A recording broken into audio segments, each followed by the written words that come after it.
Halo sahabat YouTube semuanya, jumpa lagi bersama pengacara santuy. Bukan siapa-siapa, hanya lawyer Deso.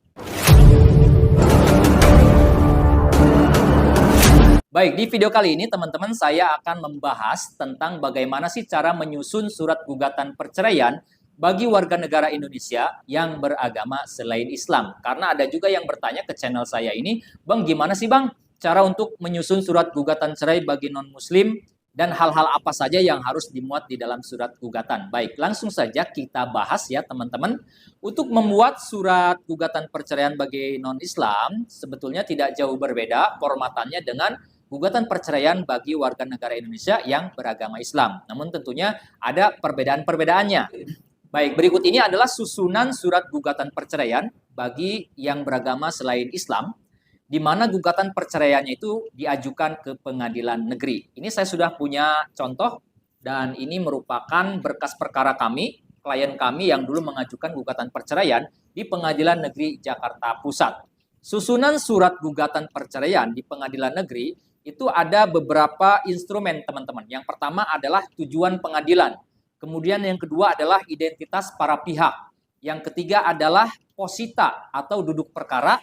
Dan yang terakhir adalah petitum atau tuntutan ataupun juga permohonan. Yang pertama tujuan pengadilan. Tentu pengadilan mana yang akan dituju. Di sini saya mencontohkan tujuannya adalah ke Pengadilan Negeri Jakarta Pusat. Jadi yang ditulis kepada yang terhormat Ketua Pengadilan Negeri Jakarta Pusat, disebutkan di mana, kemudian perihal. Perihal di sini kita sebutkan gugatan cerai. Kemudian selanjutnya adalah identitas para pihak. Ya, identitas para pihak kita sebutkan secara lengkap. Nama, nomor induk KTP, tempat tanggal lahir, agama, pekerjaan, dan juga alamat atau tempat tinggal. Kemudian di bawahnya disebutkan. Untuk selanjutnya disebut sebagai penggugat. Jadi identitas yang pertama dicantumkan adalah identitas pihak penggugat. Selanjutnya baru identitas tergugat. Disebutkan detail juga, lengkap juga. Dan di bawahnya ditulis untuk selanjutnya disebut sebagai tergugat. Poin berikutnya adalah posita atau duduk perkara. Nah, di dalam posita itu memuat alasan-alasan perceraian. Alasan menggugat cerai itu apa saja alasannya. Dan alasan-alasan yang penting yang harus dicantumkan ada beberapa poin. Yang pertama, yaitu mencantumkan kapan pernikahan penggugat dan tergugat. Di mana dilangsungkan pernikahannya. Yang di hadapan pemuka agama mana? Kristenkah, Hindu, atau Buddha? Kemudian sebutkan akta perkawinannya, nomor registernya berapa? Dicatat di kantor catatan sipil mana? Kemudian aktanya diterbitkan per tanggal berapa? Bulan dan tahun berapa? Itu poin pertama harus disebutkan. Poin kedua itu menyebutkan bahwa setelah pernikahan tersebut, penggugat dan tergugat tinggalnya di mana? Di daerah mana, di kota mana, provinsi mana, itu disebutkan. Kemudian poin selanjutnya yang penting juga adalah menyebutkan bahwa awalnya rumah tangga penggugat dan tergugat itu baik-baik saja, harmonis. Namun di kemudian hari terjadi perselisihan, mulai tidak harmonis. Nah, disebutkan sejak kapan tidak harmonisnya. Bulan, tahunnya disebutkan. Kalau masih ingat tanggal, disebutkan juga tanggalnya.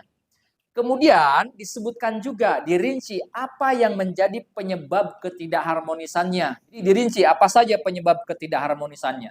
Penyebab pertengkarannya apa. Penyebab cekcoknya apa saja. Disebutkan dengan rinci. Kemudian poin selanjutnya adalah puncak perselisihan. Kapan puncak perselisihan itu terjadi antara penggugat dan tergugat? Sebutkan bulan dan tahunnya. Kalau masih ingat tanggal, sebutkanlah tanggalnya. Nah, itu adalah poin-poin pentingnya yang harus kita cantumkan, yang harus dimuat di dalam posita atau duduk perkara. Boleh nggak ditambahin? Boleh, silahkan. Disesuaikan dengan kondisi. Sekarang, bagian selanjutnya atau bagian terakhir adalah petitum.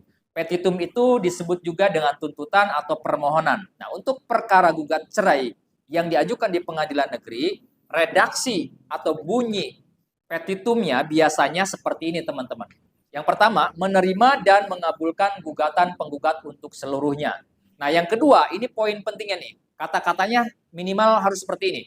Menyatakan perkawinan antara penggugat, titik-titik siapa, nama penggugat sebutkan, dan tergugat, namanya siapa sebutkan, yang dicatat pada kantor dinas kependudukan dan pencatatan sipil, daerah mana sebutkan, tanggalnya tanggal berapa, sebagaimana kutipan akta perkawinan nomor, sebutkan nomor akta perkawinannya, tanggal berapa diterbitkan akta perkawinan tersebut.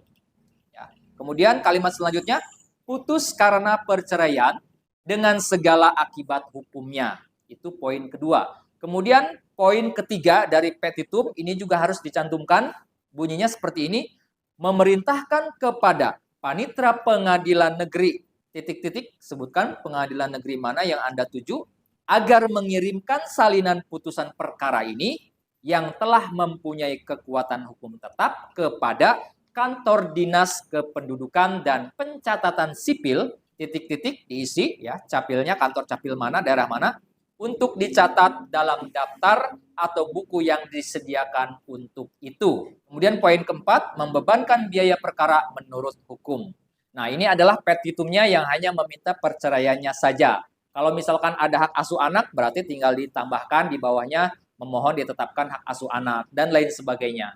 Yang bagian terakhirnya tentu adalah tanda tangan dari penggugat atau kuasa hukumnya. Nah, itu adalah susunan surat gugatan cerai yang diajukan di pengadilan negeri bagi warga negara Indonesia yang beragama selain Islam. Nah, bagi pemirsa yang tetap tidak paham bagaimana cara membuat surat gugatan cerai bagi non-muslim, silahkan menghubungi kami menyediakan jasa untuk bisa membuatkan surat gugatan cerai bagi warga negara Indonesia yang beragama selain Islam. Bagaimana teknisnya dan berapa biayanya, silahkan berkonsultasi ke nomor WhatsApp yang ada di kolom deskripsi di bawah video ini. Itu saja yang dapat saya bahas pada kesempatan kali ini. Apabila video ini ada gunanya, channel ini ada manfaatnya, mohon dukungannya untuk subscribe ke channel Pengacara Santuy Official. Sampai jumpa di video-video selanjutnya. Terima kasih.